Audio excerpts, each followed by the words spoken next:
So what I said about Spora Mystica, this intergalactic experience of the cosmic, microscopic, unseen suggests an interdimensional phenomena within the traversing patterns of spores. Humans and animals breathe in, literally inhale millions of spores continually. And each breath carries essential life force of spores that makes existence a magnificent, intangible happening. Spores are a continuum of new births. So through performative communion with the unseen, microscopically powerful spora will be attuned through various gestures and stamps of sound, movement, texture, and form as the artist's bodies as spore cells navigate the grounds, of that, that fort on that beach where I did the performance, connecting the trees as sentinels with the architectural and mounted historical structures. So as an environmental intervention, this multi-sensorial work will most pointedly engage the surrounding ocean, the water element which flanks the earth itself, becoming an integral core of this exploration, right? So in looking at ancestral intelligence, ancestral ancient intelligence, we're looking at language as code in response to nature. Ancestry includes the animal worlds, insects, and all biodiversity. Ancestral language could have evolved from interactions with birds, dolphins, etc., as a means of understanding themselves vis-a-vis themselves as humans. For instance, I was looking at a very old documentary on the Sankoy people of South Africa. And what fascinated me, this was years ago, and this is a very old documentary, probably from the 60s or so, or 50s. And as they communicated, they sounded like birds or dolphins with their continuous clicks and physical gestures. And a lot of ancient languages are like that. Ancient languages are connected to the environment, So you'll find certain, ethnic peoples from different parts of the world would have a knowledge of hundreds of different languages, which is in tune with their immediate environment. So that's my take on that. Well, you certainly made the connection between the body and the environment in which that body exists, the natural environment, and the importance of that. And I guess the question is, where does the tool that you speak of, the digital tool that is becoming more sort of omnipresent, well, certainly omnipresent, and certainly much more omniscient in a sense. Where does that sit with us now? And maybe, John, we could bring you in and get some of your ideas about that. Thank you very much for your presentation. And yes, there's a lot of, I have a few thoughts, but I want to narrow it on to our work as not only as practitioners, but also as educators, and the focus on the body in motion. And when I think about the fundamentals of movement, I think that AI, as Makeda says, although late to the game, is one of the many systems, processes, technologies that we use to encourage people to get in touch with their bodies. But with all these technologies, we still have to consider that until the body breathes, right? Until the person experiences it, embody it, internalize it, in order to communicate and then express, then we really haven't engaged in the full gamut of what dance is. So again, I think sometimes we elude ourselves by thinking that it's the technique that makes us dance, or it's the AI that gets us to dance, or sometimes even when we engage with the elements like water and nature, we think that that's enough, but until we have a connection to it. And in a conversation yesterday that I had, I think we talked about technology as something that advances the idea of connection and alignment. So if we're not working to vibrate at that particular level, then we're not going to be able to activate it, we're not going to be able to communicate it, and we're not going to be able to express it. Even if we have all those elements in place, there's another thing that has to happen to create that activation. And sometimes I think that we rely on these new technologies to do the thing that we know ostensibly from our ancestral knowledge, from our traditional knowledge, from our formal dance training knowledge, that until you do the work, you do get to express yourself, that the technology can only do but so much. The challenge that I have with AI, then, artificial intelligence, or in this particular instance, as I understand it, the ability for the process that we're learning about is that we seem to be confining ourselves to what it can offer us. And I ask myself, who is creating this AI? Because when I engage with AI, the movement capture processes and all these things, I'm not able to get it to do things that are integral to my life as a Caribbean person, right? I can't get it to roll its shoulders. I can't get it to roll its back. I can't get it to wind its hips. I can't get it to bend over. And I think that is because the persons who have been the creators of AI up until this point don't have that in their frame of reference. And I think that if we are to take AI, and if we are to take on AI, or if AI is trying to take over them, then we have to create it. We have to be the ones that are in charge of the generation of an AI that reflects our reality as Caribbean people. And at the moment in time, just like when I was younger and I was in college and I was studying Bartania's fundamentals and Laban notation, and I couldn't really find the notation to express what I was feeling and sensing and doing with my body. I think until we get to a place where we can directly engage with this technology to truly reflect us, we're in danger of reinforcing those aspects of that technology that reinforce aspects of ourselves that keeps us separate and apart and disconnected from our reality and our identity as Caribbean people. So if it is that the AI can only use straight lines or only activate the arms or the legs or the head and bend the knees, then we take that on without adapting or adopting or making clarifications as to what the difference is between what they are doing with AI and what we can do with our bodies, then we are in danger of marginalizing, erasing, making not as significant what we are, who we are, and we are continuing then to be bombarded by things that are coming to us from the north. I advance that we should really try to recenter how we engage with AI or get AI to engage with us in the way that we move, the way that we express, the way that we identify. And that these things that will be added to the canon of knowledge of going to a class and being given context about where this information comes from, what was it used for, what was its purpose. And that information then can only become activated when we embody it, when it becomes knowledge that we can communicate, we can express, we can produce. You know, that kind of says that not only can AI not take Riddim, AI don't know the Riddim to take it. Okay? Up until now, we have not been the creators of this AI. Right. So that the larger question is, do we even want that? But I suppose in the scheme of things, when AI is here, it's here to stay, right? So that we would want that kind of representation. It actually comes down again and again and again to a question of representation. And that's a whole other kind of challenge that I think we have. And I think the answer might lie in, as you say, to try and get our information inside of the matrix.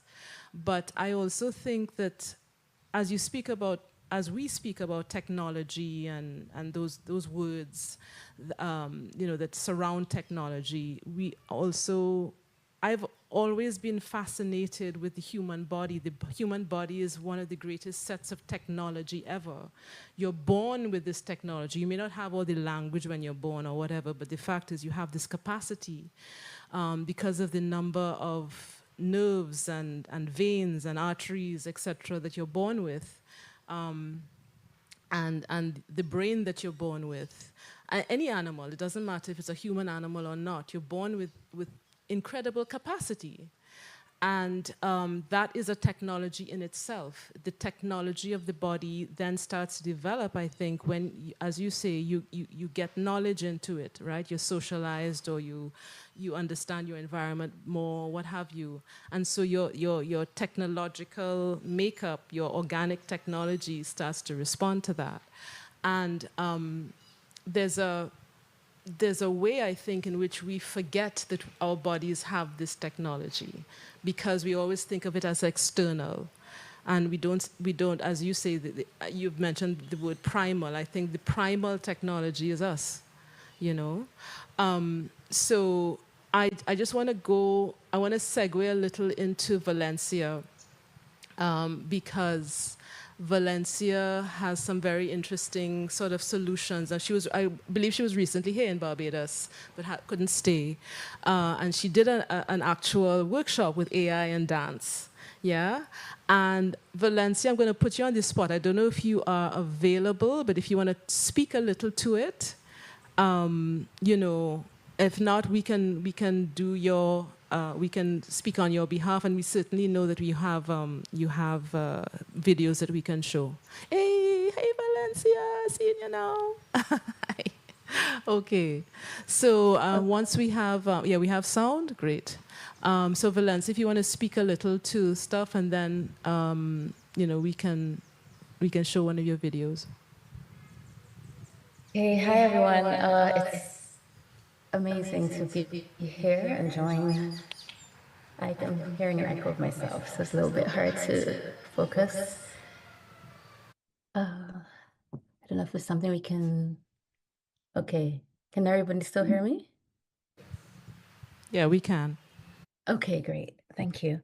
So I am joining you from the San Francisco Bay Area, that we've heard is a place that is a place of extracting the profits, and when it comes to the cultural heritage and all the amazing works of art and people's amazing writings that are being fed into generative AI as we know it today. So it's quite interesting to be joining from here.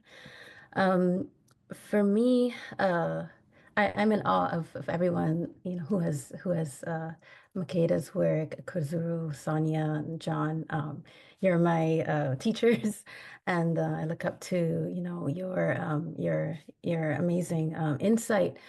Personally, for me, my involvement with this technology started quite some time ago in 2013, when AI wasn't quite as widespread, but it was just now getting to be kind of understood as now an integral part of our existence, the way that we interface with information. And back then, a lot of the tech that is now very readily accessible was not. And so I came to it through a dance research residency that I did with my now husband, Botan Bognar, where we asked, well, AI was being spoken of as disruptive technologies, in that it really is changing the way that we live, and we like, you know, interface into the information. And so I wondered about what will happen in performance art and dance, where the body is so integral. And so what we did was just jump right in and ask the question, can I ever teach a computer to dance? And if so, could I have an improvised duet? Because I was curious about how would a system like that, that doesn't have a body, or doesn't have like gravity or physical limitations, how could it influence my creativity? So we kind of jumped in and just tried to see what it would mean.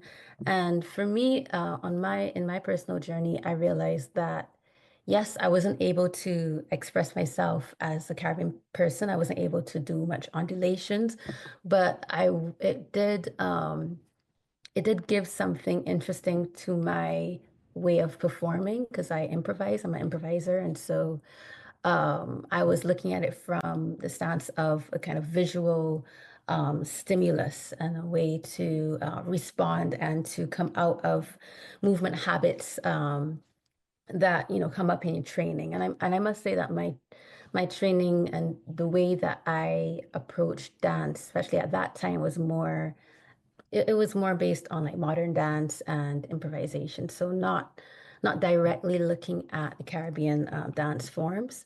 So you know, because of that, like it was able to take some movement that I did based on Laban, like use of space and the way of like using the straight lines and I was able to create movements that I would have never, you know, thought of. It did do like what I would call humanly impossible movements, and I found it generative in a way that it caused me to move in a way that I normally wouldn't. So I was able to express in a way that normally I wouldn't be able to if I was, you know, in duet with another human dancer. And for me, I actually ended up being able to express some feelings that I was having at that time. I was living in Hungary, and I was a lot of times the only Black person and dealing with the confrontation of stereotypes. And so I found in that weirdness of the AI movements, I was able to express something that was happening to me in my lived experience. And I was able to make a piece based on those strange movements. And I was able to find my voice in that way, which is a bit strange to think about, but that's the unexpected that came from actually engaging with AI and the questions that it brings about directly. Great, thank you. Thank you for that. So I think we'll just play one of your videos now, or maybe two back to back. There are two trailers. One is labeled 1 and the other one is labeled 2. So I think that should be fairly... Now that I think of it, I remember relabeling them. So if you could just play those for us, please. I'm not sure what order they're in, but I believe it's the I Am is the first trailer. So if you could get that. Yes, AIM is that project. Right, AIM, yeah. AIM, so we could get that trailer, please.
So I wonder if I can say a little bit about that to kind of contextualize what we saw.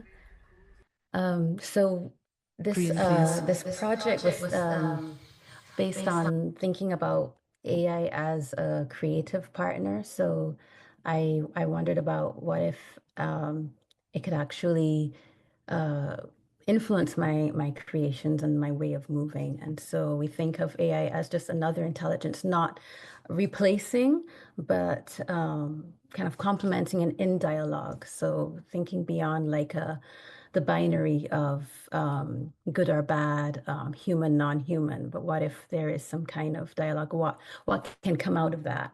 And so, yeah, I challenge us to maybe hold on to these questions are, I think, the real value of AI when we can really question the use of like saying that it's intelligent, it's not intelligent, and it can't replace humans. But what if it can do things that can bring us to something more than what we can do on our own? So when we think of the idea of like creative ideas, what if the input of a computer might take us to some insight that otherwise we wouldn't be able to achieve on our own?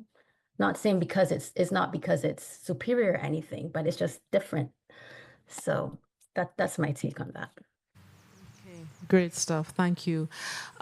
You also did a video called Sugar that speaks to, if I'm interpreting what you told me correctly, it speaks to the Middle Passage in some way and aspects of enslavement, but also with AI. Could you speak to that a little more? Because I'm pretty sure I'm bungling it a little bit. Oh, no problem. So Sugar is a performance, is a virtual performance that came about during the time of the pandemic when theaters were closed. And so I think of it as coming out of like that 4-year research that I did, interacting with an avatar, with like dance in a virtual space. And so when theaters were closing, I asked the question, what if the performer goes into the virtual world? And that took me to another project called Volumetric Performance Toolbox, where we asked the question, like, could a performer have a live performance in a virtual environment? And at that time, there was a program by Mozilla called Mozilla Hubs, where it was a social virtuality environment where you can access it on the internet, and you could actually meet people in that virtual space. And so at the beginning of that research, I got to find a digitized, a 3D model of the Annenberg sugar mill that a company actually based here did. So they used what they call LiDAR technology that scans, it can scan a large area of space. And so they actually scanned a plantation. And I found this sugar mill, this digitized sugar mill, and I thought of the work that Her Majesty Queen Mother Doti Dasir does on reparations and the idea of spatial justice, where she speaks about the right of descendants of African enslaved people to the memorialization of their ancestors' struggle. And so I asked the question, well, if I can dance in that virtual space, could acts of healing and affirmation in a space that was filled with injustice and pain, could that actually serve as a kind of a reclamation or some way to give awareness to this history and aid in reparations. So that's what Sugar is. It's this it's a journey where you are in your web browser and you can see me. I'm actually dancing in my living room, but you see me in the space of the sugar plantation.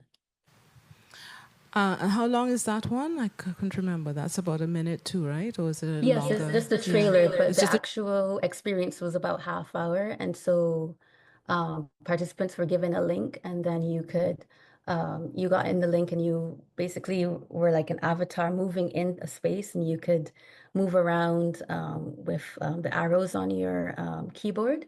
And we took you we started in the belly of a ship, and then we guide people in the experience of being on the ship, then going onto the plantation, and then it culminated in a performance of reverence and affirmation. Well, let's take a look at the trailer just to get a sense. The trailer called Sugar, I think it's number 3.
Great, great stuff.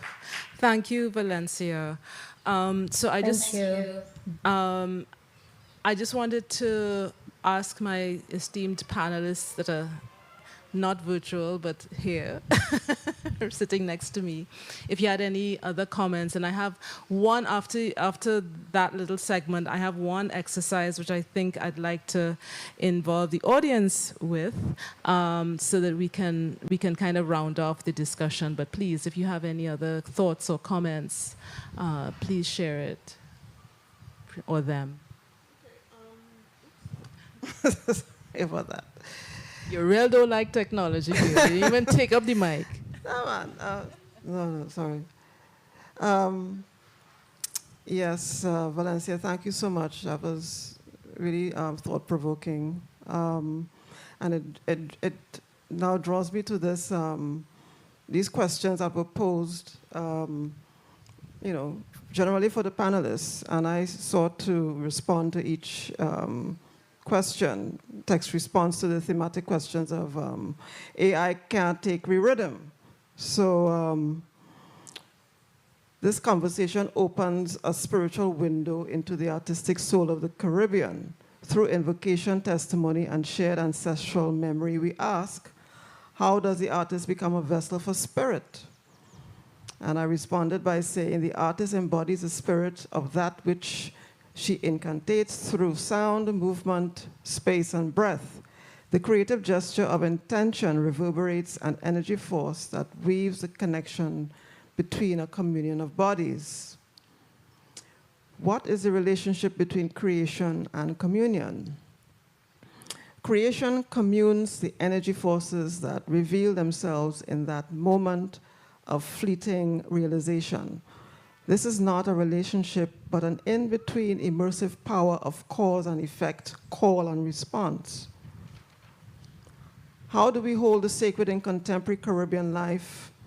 And how is that sacredness reimagined, remembered, or resisted through art? The making of art is a spiritual process. The sacred can refer to certain nuances of gestures and various actions through spiritual self-explorations, which can be multidimensionally translated through the artistic process and ultimately transcended. The sacred, thus reimagined, is dissipated through the cosmos and into the hearts of those who receive it. The harmony between man and nature becomes even more precarious given this trend. Thus, the concept and reality of going back to the source, the sacred, becomes even more significant. The source strokes sacred as being memory. How does the dancing body evolve in the age of AI? How can spirit and movement translate across code, light, motion graphics, and still pulse with the soul of the Caribbean? AI, as it has become known in modern carnal reference, is just a tool that can be rendered in many different ways of expression. Ancient ancestral intelligence, as an act of resistance, invokes the sacred memory and by far precedes the modern nomenclature. But the fundamental difference is that the artificial is not centralized in its definition and practice. Ancestral intelligence brings to the fore a very centered, spiritual, material application of rhythm, movement, and most importantly, the natural environment. There was a time when natural telepathy was the mode of communication amongst ancient peoples. AI, the modern version, reconfigures and copies, whilst the original demands attention to physical rhythm and real energetical expressions. AI is decorative, a hypothetical prism. This prism is a backdrop, but not the center. It is an experimental application which can only serve as a reference, as it is flat and without depth. Spirit and movement must and will bypass this superficial backdrop, but must herald the power of the artist, being absorbed into the real, raw environment and the omnipotence of existence. So that's my little elaboration on that. Well, that speaks to your work in general, in terms of how you connect with your physical and spiritual environment. This is a through line through your work, and so that is something that I think you hold very dear. And what about you, John? Do you have any other comments or so? Well, I'm still grappling with the reality that all new technologies at some point we engage with. There was a time, for instance, when we would not have had the opportunity to record or even photograph. And I think yesterday we were talking about ritual spaces or spiritual spaces where that would have been forbidden. And now we're at the age, especially since the pandemic, where everything is on video and everybody has a phone, right? And everybody has, so that we have to engage with our education system, our systems with that information. And I think AI, although we may have these concerns about it, it is something that we're going to have to make room for. We have to accommodate. So I think we have to be mindful of the concerns that we may have about its ability to erase, that we have to be vigilant about what we want to retain as a people, so that we have that information to share across generations, so we don't have to worry about it. I mean, there is and also to be open to what innovations AI can offer, right? Because, like Valencia is saying, we can engage in transformational or healing practices or community practices or practices that do not require us to have a space to begin to interact with this idea of movement. But not that it should ever replace it, but at least we can find ways that we can work with it. But I think to just embrace it wholesale without noticing that there is a systemic attitude towards, what is written, what is shown, what is produced, what is filmed, and now what is AI, can preoccupy the mind of a future generation in the ways that those who are moving on might be concerned about how our reality, how our spirituality, how our culture will be preserved from this generation on. So I think we have to be mindful, but that it's here, and if we don't get a chance to be part of the conversation about how it can reflect us, we will have to be open to what changes we can expect. Well, lots to think about. As we mentioned, we have no pat answers to anything. What I'd like to kind of tie everything together with is going back to Makeda's work. If you could take out the document. And this is where I'm going to try and get some of you all involved, right? And we'll just end it there. And to the technical people, I am going to put you on the spot. Could you go to YouTube, please, and get Laventil Riddim section? Okay. Just go to Laventil Riddim section. You should be able to get some, probably Juve, Laventil, Laventille, Riddim, Riddim, spelled the Caribbean way, section. Okay. And have that on cue for me, please, if you can. And if not, well, the audience will just have to provide the rhythm. So that's another task for you all. But what I wanted to do is take out Makeda's document. Now, she has some very key words about what AI can't do, but because it's in us, right? So things like jab, jab, and so forth. Could somebody, and I need to see this show of the hand, could you ask ChatGPT right now, how do we dance with the following elements? And then we'll take some words from Makeda's stuff, and we'll see what ChatGPT says. Okay? I'm interested. So who's going to be the volunteer? Oh, good. Oh, all right. There we are. Thank you, gentlemen. Okay. So, dirty wine. D-U-T-T-Y, wine. That's the first phrase. Next thing. Dancehall dirty wine, yes. actually, it's dance hall, dirty wine. So dance hall, one word. Dirty, which means dirty, but again, the Creole way. D-U-T-T-Y. Right? Wine, W-I-N-E. And if any of y'all spell wine with an H, or let talk to me afterwards, because I have some schooling for you. You understand? Okay. Continue. Let me see if I get some key words here.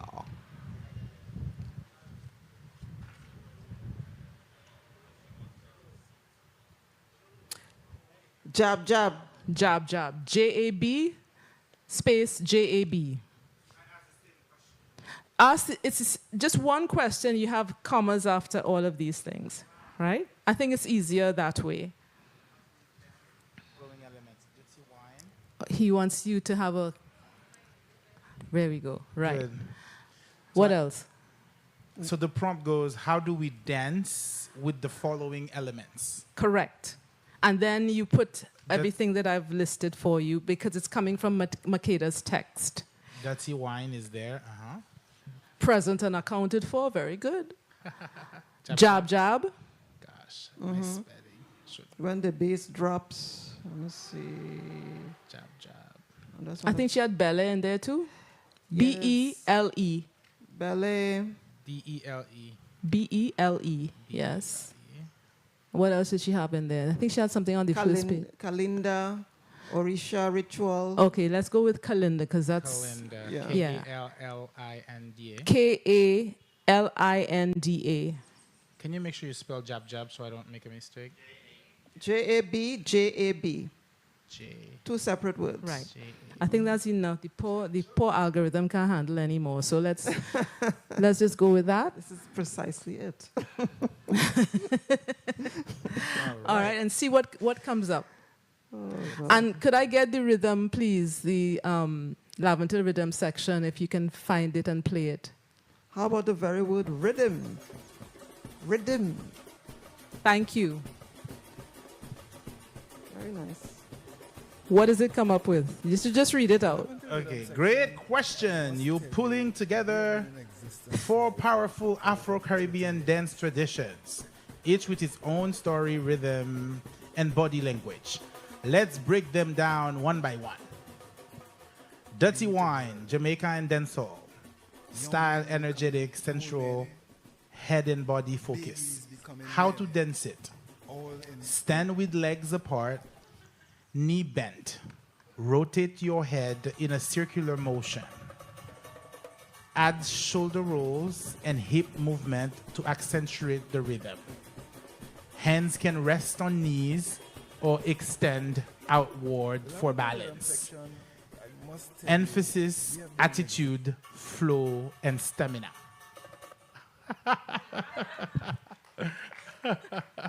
So, I don't think to me it's like Laban, eh? That you have the description but you don't have the feeling. Yeah. Okay? So that Laban is a technique developed by Rudolf Laban many years ago, and there are other techniques, Bartinieff as well, was developed to try and map how movement works.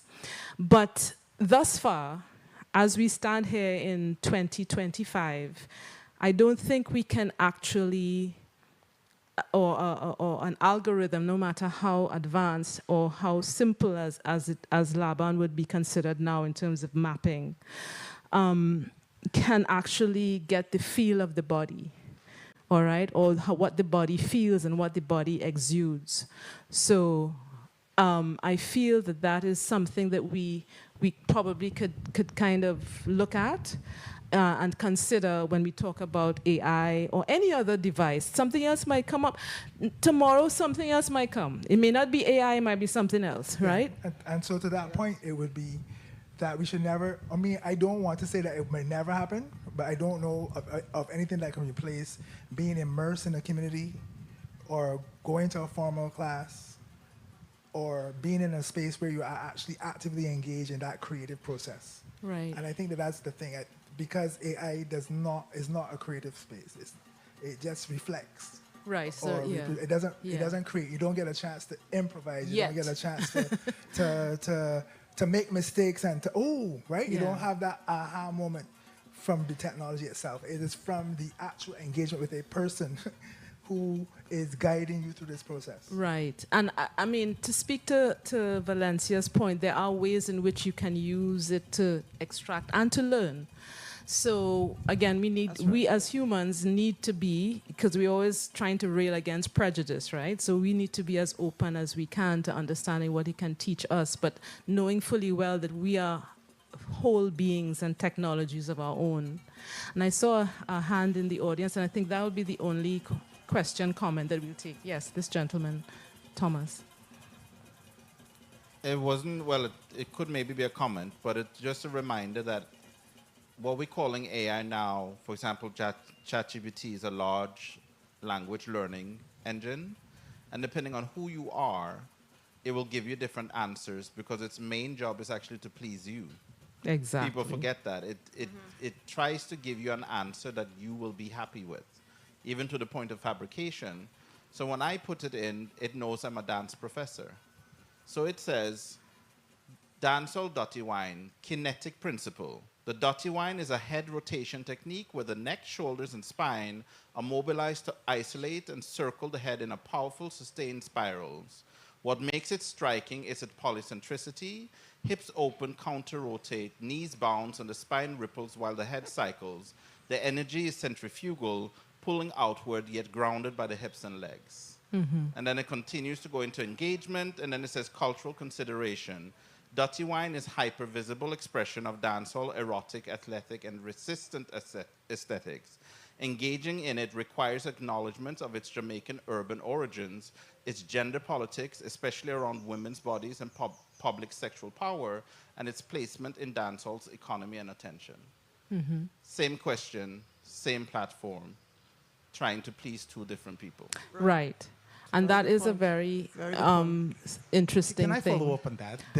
There's a very interesting study at MIT that somebody ran, I can't remember exactly the name, how AI is actually really trying to please you.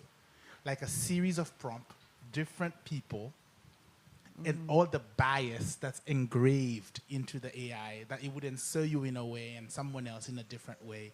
You have to really be careful when you're actually consuming and really trying to adapt. And the other point I wanted to make, and since you're not taking more questions, is I also want us to think about the evolution of AI. Let's not just look at it as, saying it's not human-like. So years ago, they said that AI could never write poems because it was just replicating. Actually, now AI is trying. We may or may not discuss how we feel about it. Just keep in mind that just a simple example. Who here tried to use Google Translate years ago and thought, oh my gosh, that thing is so bad? Today, Google Translate is really, really good.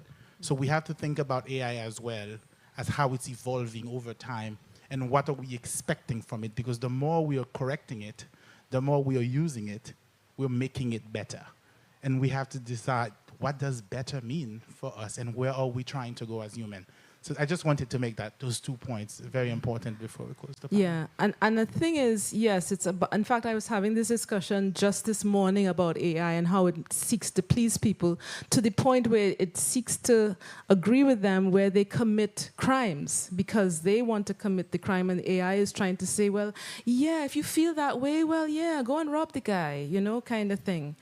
And that's very dangerous because it's trying to please the person who's using it.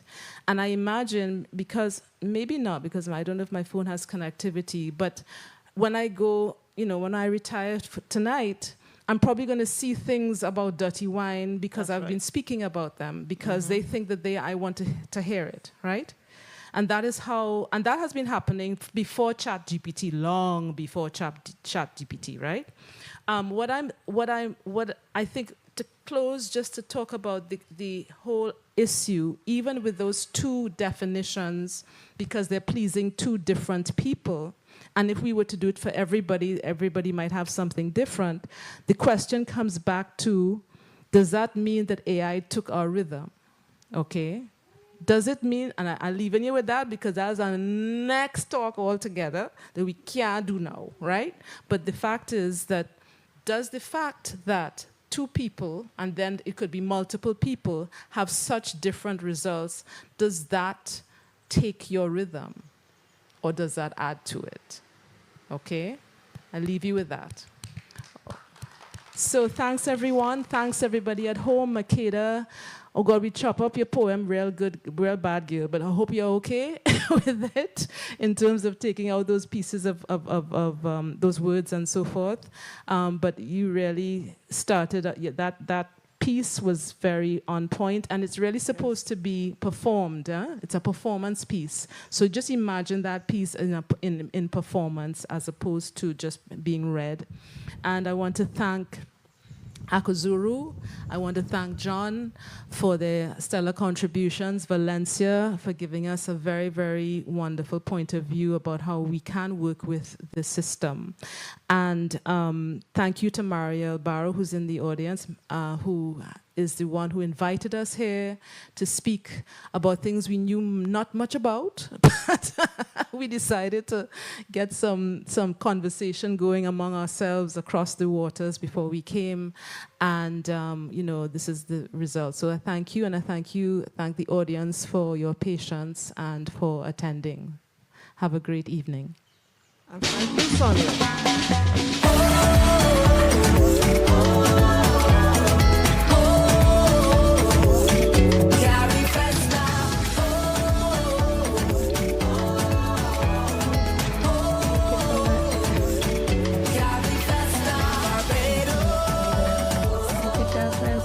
So happy we could join. Thank you, Andre, for joining.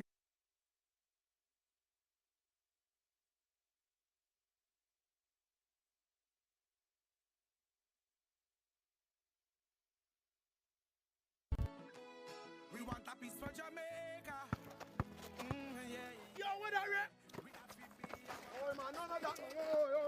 No, brother, no, man. You see you ever play ref? Dirty game, man. But a bad game. No, I said, place when you come from, brother, I want to live good, man.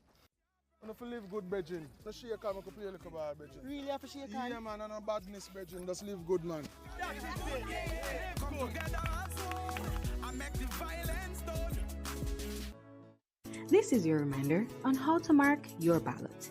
Easy and confidential. When you receive your ballot, take a moment to read it carefully. Mark your ballot clearly with an X beside the symbol of the candidate